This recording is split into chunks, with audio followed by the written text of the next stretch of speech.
The NASCAR world is currently embroiled in a high-stakes legal battle that has significant implications for the sport's future. At the center of this controversy is Tony Stewart, the legendary driver-turned-team owner. The conflict revolves around a lawsuit filed by 2311 Racing and Front Row Motorsports against NASCAR, challenging the sanctioning body's charter system and alleging anti-competitive practices. This legal action has brought to light deep-seated tensions between team owners and NASCAR leadership, with Tony Stewart-Haas Racing playing a pivotal role in the unfolding drama.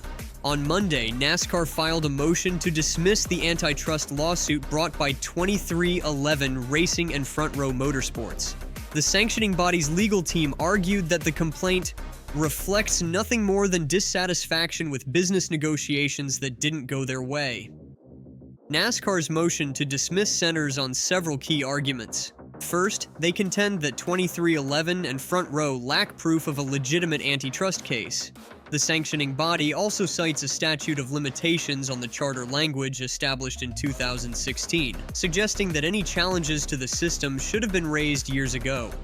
In their filing, NASCAR refutes the team's claim that the 2016 charter agreement included owners who were the most likely racing team owners to form a competing circuit. NASCAR's attorney Chris Yates argued, plaintiffs cannot even allege that the 2016 charter owners were the most likely people or entities to start a competing circuit, only that they are the most likely racing team owners who might do so. Plaintiffs simply are not the efficient enforcers of this claim. NASCAR further contends that both 2311 and Front Row have participated in the charter system for years without complaint.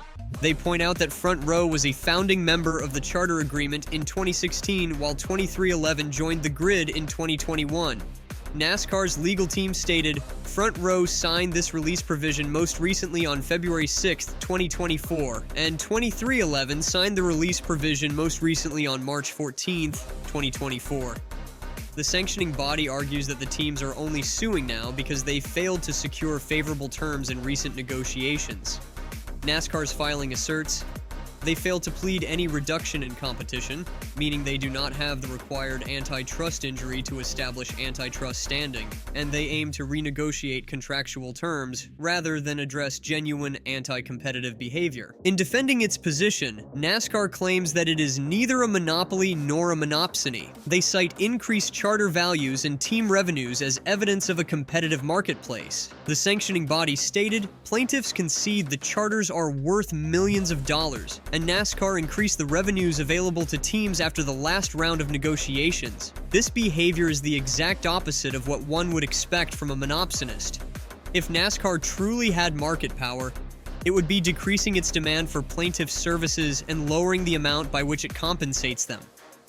NASCAR identified only two specific issues raised by the teams regarding the 2025 charter agreement: the release provision and the covenant not to compete.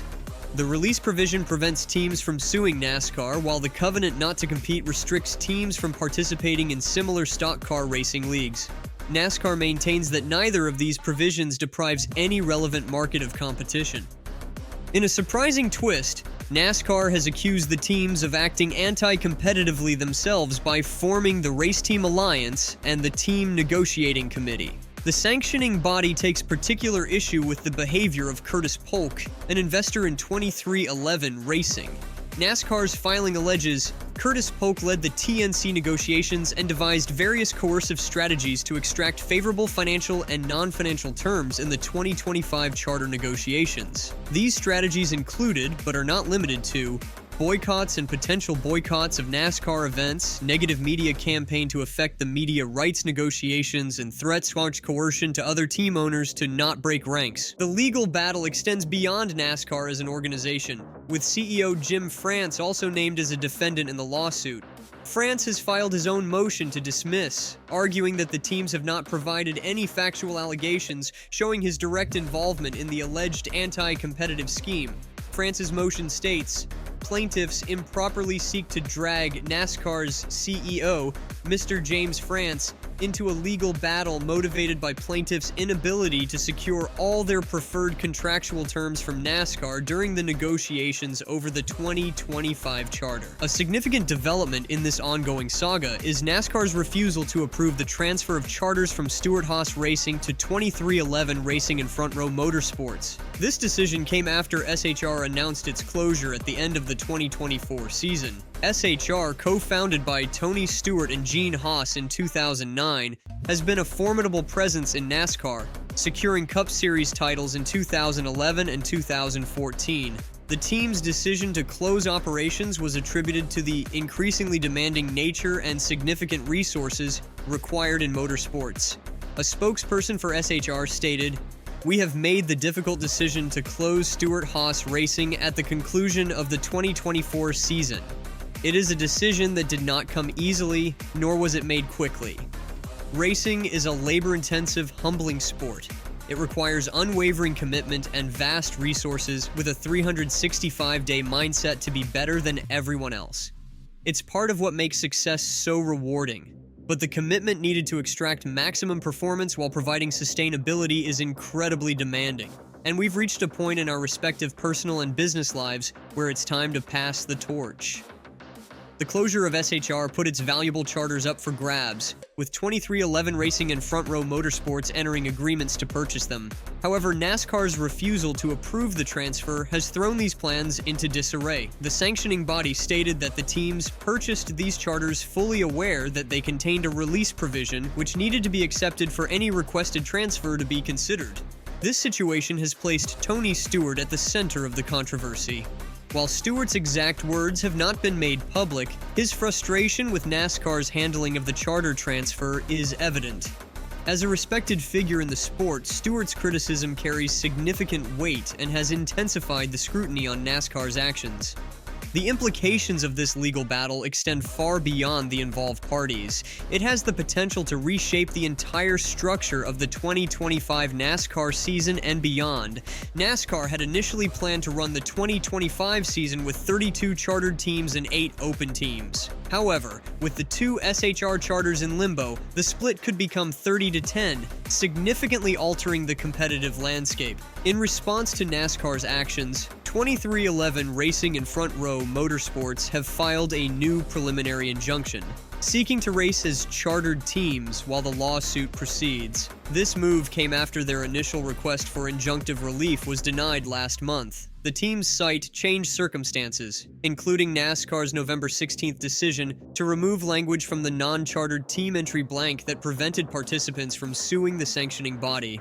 NASCAR has strongly opposed the team's request for an expedited timeline, accusing them of strategic timing in their filings.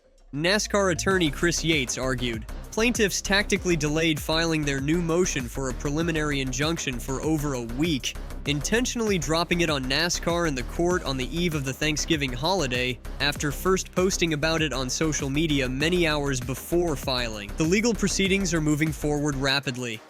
Judge Frank D. Whitney has set a response deadline of December 9th for NASCAR, with 2311 and Front Row allowed to reply by noon on December 12th. Following these submissions, the court will schedule oral arguments in the District Court of North Carolina. The teams now face a critical decision.